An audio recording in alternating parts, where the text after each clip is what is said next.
Welcome to Planet Poetry. My name's Peter Kenny. Planet Poetry is actually on a break now until October the 12th, but we decided to raid the vaults of our first season and bring you some of our favourite interviews. So here is my conversation with Pascale Petit. I was absolutely delighted to talk to Pascale. She was so generous in letting us interview her to start what was then a brand new podcast. So without further ado, let's hear what Pascale Petit had to say to me back in October 2020.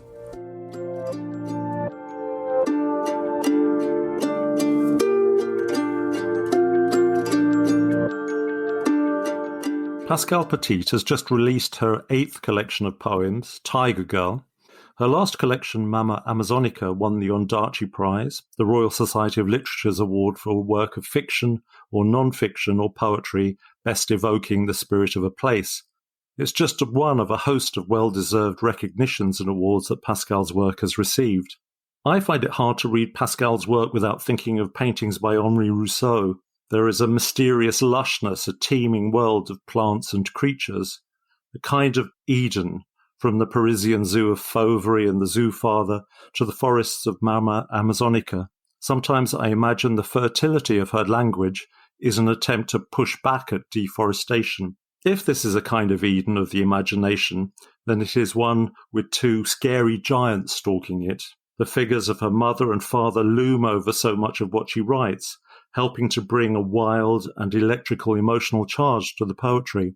In her latest collection, Tiger Girl, we encounter a new character, her grandmother, her tiger gran, and Pascale explores her Indian heritage and the fauna and flora of subcontinental jungles.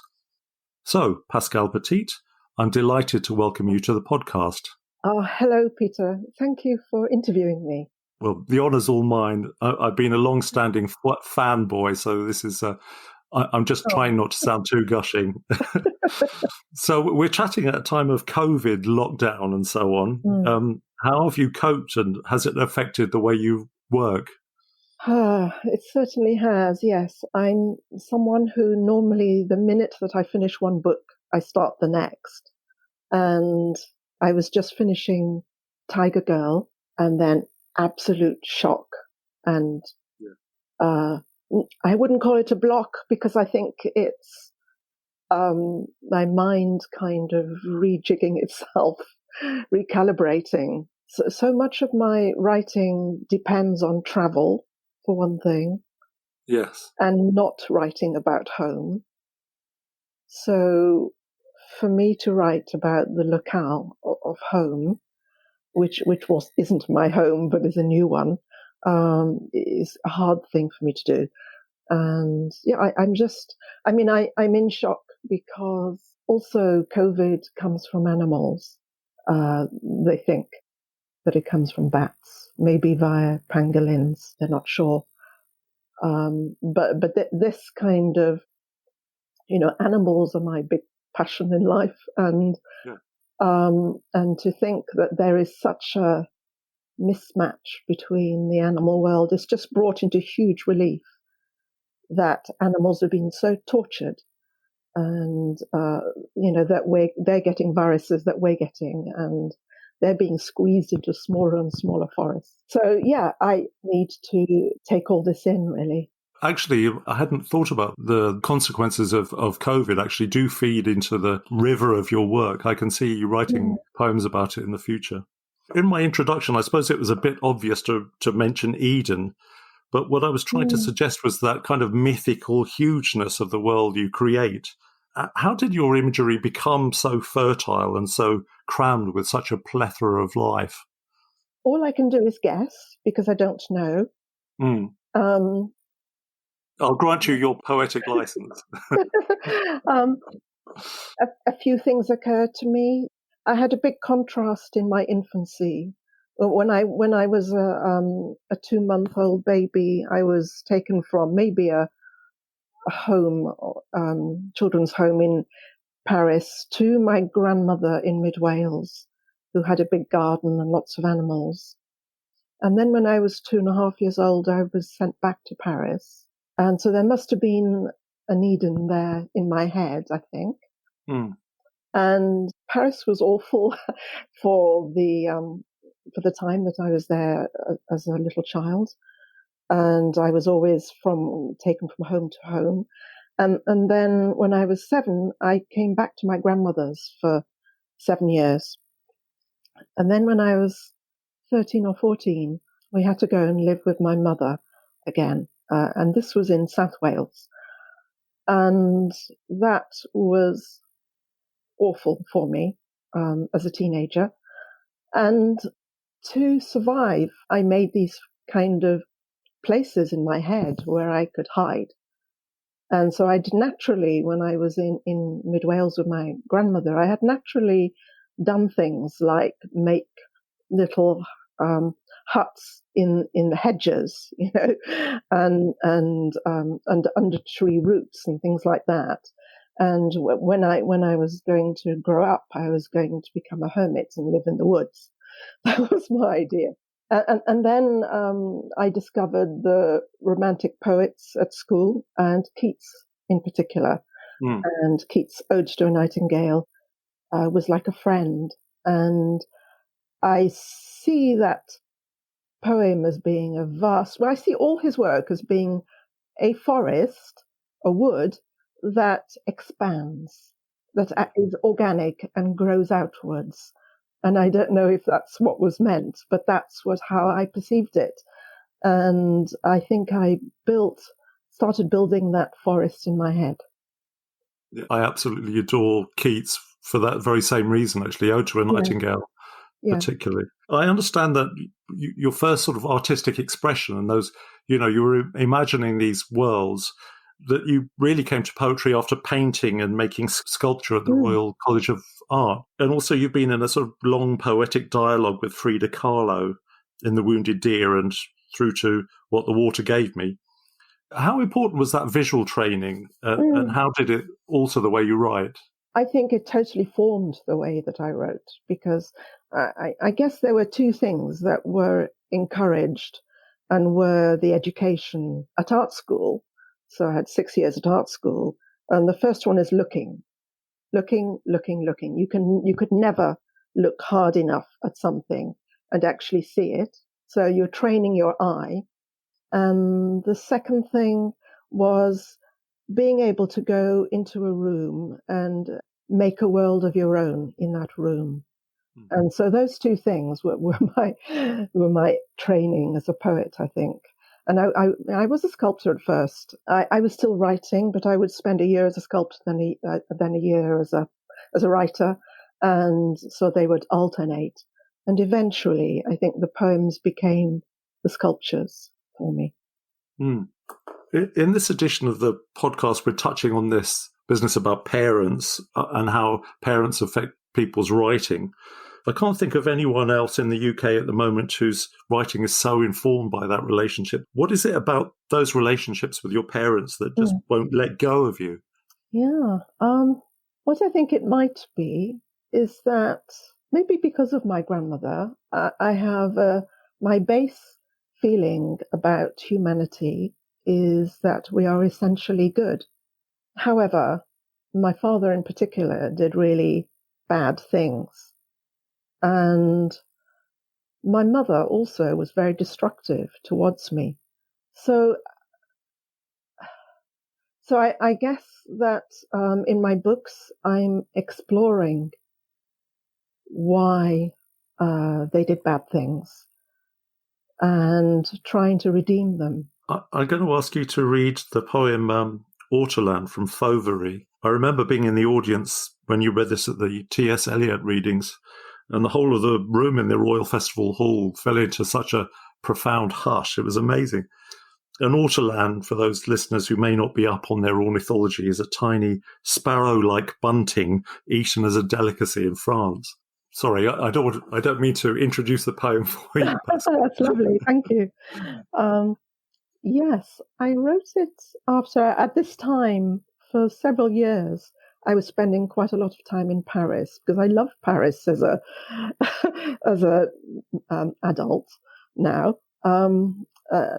Initially, I went to Paris to visit my father, who was dying of emphysema, and who'd contacted me after 35 years total vanishing. And first of all, there was a little street in the Latin Quarter called Rue Ortolan, and I had no idea what an ortolan was at that point. But later I stayed at Rue de Bièvre, and I remember I wrote to Les Murray at that time and said, I'm actually in Paris in a little tiny room in Rue de Bièvre. And he wrote back to me and he said, that's where François Mitterrand lived, in Rue de Bièvre. And Rue de Bièvre was originally an underground little river that went to the Seine. And then he told me about the story about the ortolan, and that Mitterrand ate an ortolan before he died. I'm not sure if it was before he died, but it might have been. So this was behind this poem.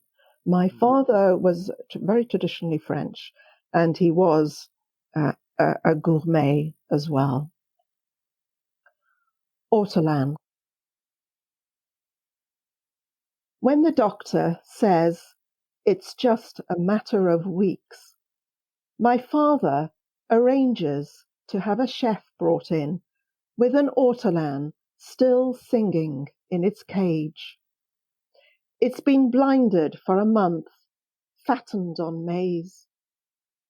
Father watches while Armagnac is poured in a bowl and the bird plunged in and drowned. He thinks that death will be like this, a singing in the dark, then the pop of a few last bubbles, while the olive gold feathers of his body are plucked, his feet snapped off. 8 minutes he waits while the bunting roasts, then it's rushed sizzling to his lips, a white napkin draped over his head to envelope him in vapors, the whole singer in his mouth, every hot note. The crispy fat melts, the bones are crunchy as hazelnuts. When the bitter organs burst on his tongue in a bouquet of ambrosia, he can taste his entire life, heather from the Kabylie Mountains, Marseille's salt air, lavender from Provence. He's flying through high clouds to his nesting ground. 5 years he's been confined to this small room, grown thinner despite the oxygen-rich tubes, his lungs burning around the mute songbird of his heart. I just love that poem so much. It seems to condense pity and, his sophistication and cruelty all kind of neatly woven into that poor little bird there being swallowed. I'd like to ask you to read from Mama Amazonica's. If Fauvery was more focused on your father, Mama Amazonica's, it's your mother, isn't it, really? Yes, indeed, yes. Maybe the clue's in the title, isn't it, really? It's also the Amazon mother as well, yes. Yes. So, would you mind reading My Mother's Wedding Dress? My mother's wedding dress. I found the remnants of the dress you made for your wedding to my father. Couldn't imagine the nights spent in the woods, gathering cobwebs from bushes, a harvest of lace spirals, zigzagged orbs, and the hawthorn you picked, choosing only stems with the longest spines. I tried to picture you in the mairie, with your groom in his ivory suit. Years later you'd say, I married in black. But I thought of the love needed to fasten those webs over the thorns. The steel strength of the spider must have been your strength, shielding the embryo inside. How once dew must have glittered on the dirty fabric. It was as if you'd created night's garments and were honoring the dark even as it spun itself around your body in radials and interstices. A shroud he would have to tear from you, but only after you had vanished, and the cells that were me in their crib of silk were abseiled away under a folded leaf until it was safe. He would have found your flesh dry as dust, breasts light as dandelion clocks. He would have had to crush your necklace of owl's eggs, your bracelet of moths. The fragility of your mother and the predatorial nature of your father just are so wedded in that. Could I also ask you from that collection to read Corpse Flower, please? I think I've seen a corpse flower in Kew Gardens, and I'd seen one in the Eden Project as well, just before writing this. Incredible flowers from Sumatra, I think. Corpse flower. Some people have mothers. I have a corpse flower, her corm buried in the soil of my heart, where every hurt is stored, huge and heavy. I always know when she's about to erupt, because the sweat bees land on my face. Flesh flies crawl in my mouth. Overnight, she shoots through the top of my scalp, rearing into the sky. I wake to the stench of carrion. Her one petal surrounding the monstrous spike is wide as a ballroom gown. The pleats meet red. The outside green as she once was when the screwworm took her dancing. Frilly wraparound that fell away when my father pushed her face down on the bed, revealing stigma broderie. Some people have mothers. I have a Titan arum. The full skirt of her spathe rotting until all that's left is the red stump bearing toxic fruit. Do you think of your poetry or the result and poems that come out of that as a kind of toxic fruit? Well, that one is. Yeah. I have to be honest in my poems, and there was so much toxicity. And how to excuse it.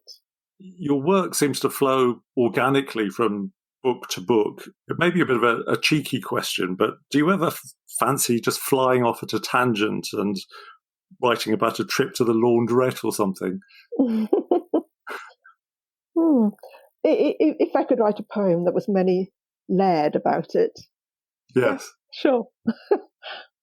I'm not for a second suggesting you should. I do picture a river, of your work. It's so fertile and curves through the subject matter, and on each bank it's just lush with just loveliness. And I wouldn't want you to change that. But maybe I do write about trips to the laundrette, but they don't end up in books. I don't know. Yeah, Pascale Petit, the Lost Laundrette book. Yeah. I've had your new collection, Tiger Girl, for a few days, and I'm really enjoying it. It seems that your grandmother had a fierce love for you, and this is reciprocated in your poems. Yeah. Am I right to say this comes from a less complicated sort of love, isn't it? There's an unconditionalness about your love for her that can't exist for your parents. Yeah, it wasn't unconditional, actually. Okay. But it was real love. I mean, I know, mother love is meant to be unconditional. But there were conditions. For example, if you're naughty, you'll go back to Paris. Oh, gosh, yeah. There were conditions. and I had to work in the garden. But the fact is, I loved working in the garden, so that was fine. But it was very uncomplicated. I simply felt loved by her, even though I was sent away in the end. Mm. That's because she couldn't cope with teenagers, and she was getting old, and she was tired. Yeah. But she had given. She absolutely saved my life.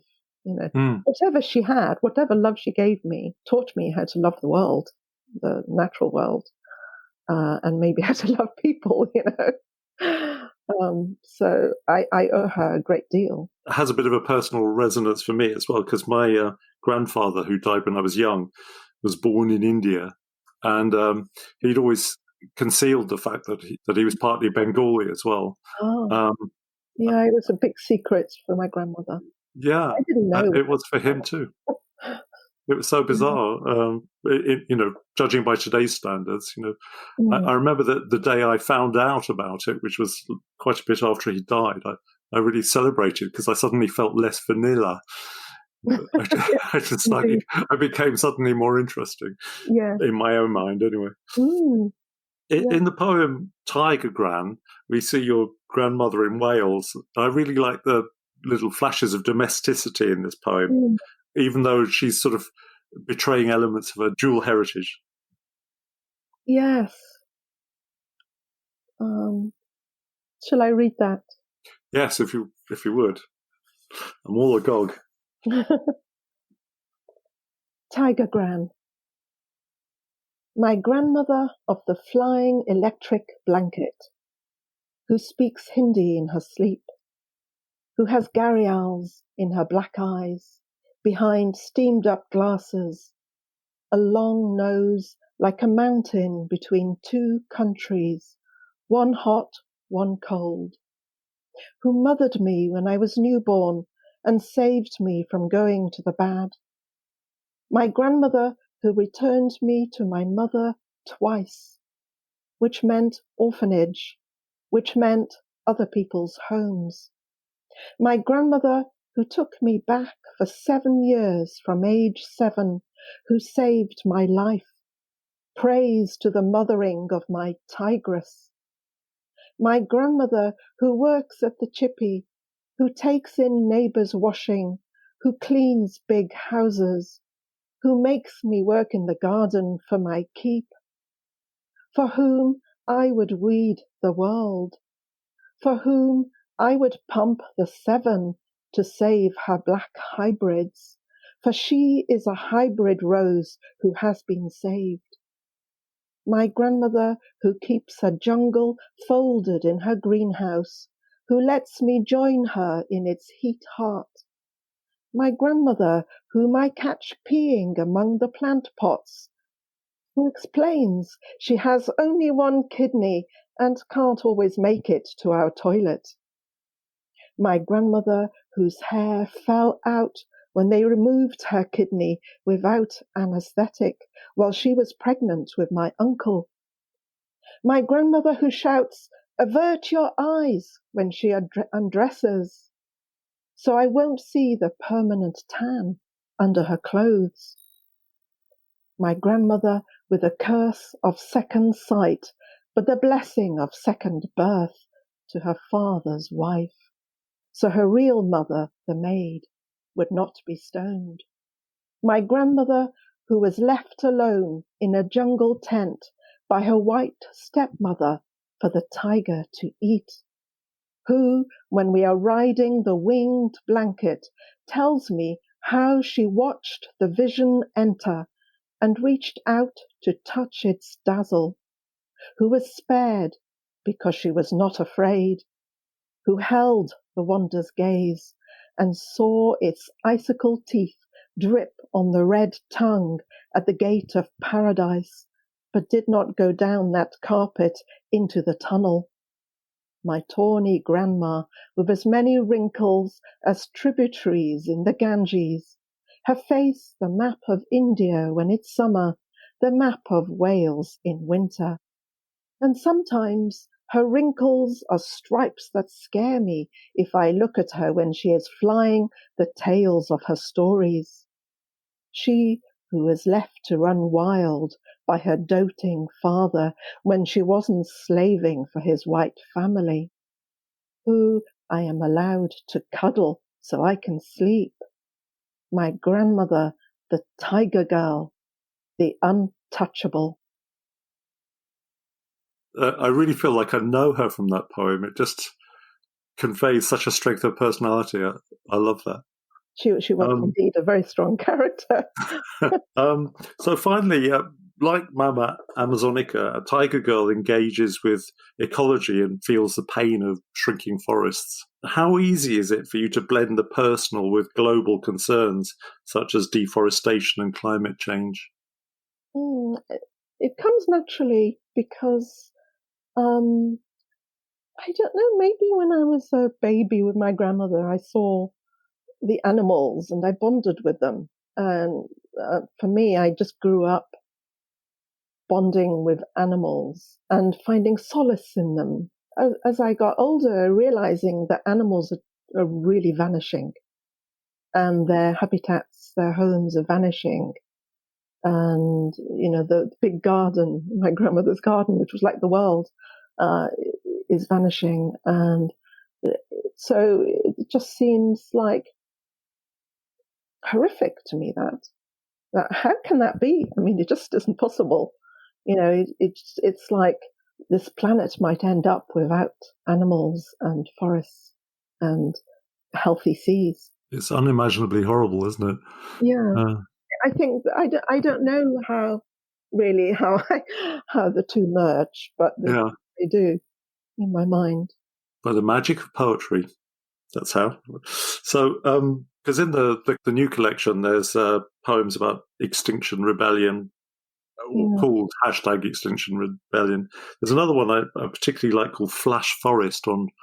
Would you mind reading that for us? Well, I wrote this. It's one of the last poems that I wrote in the book, because it was I think it was last Christmas when the Australian bush, New South Wales, was on fire, and the Amazon was also on fire, and so the horror of all these forests going up in flames.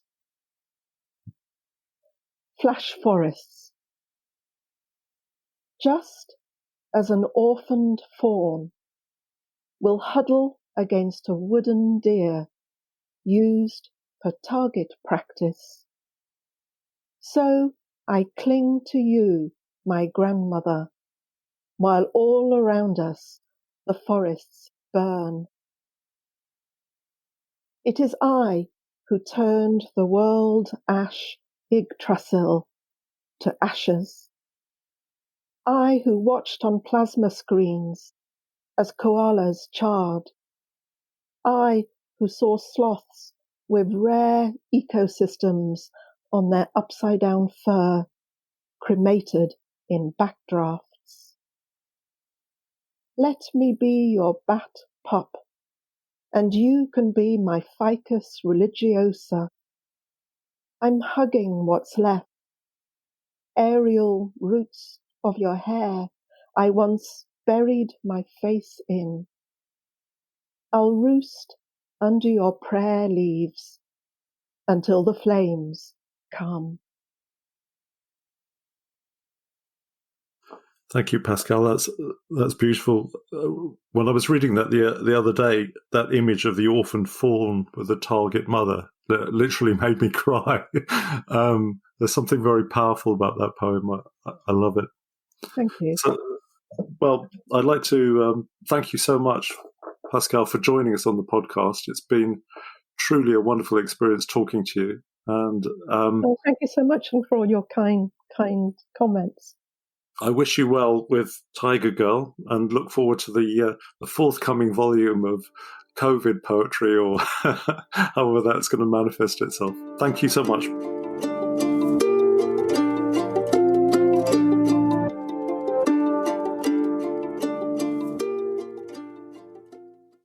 What an amazing poet Pascale Petit is.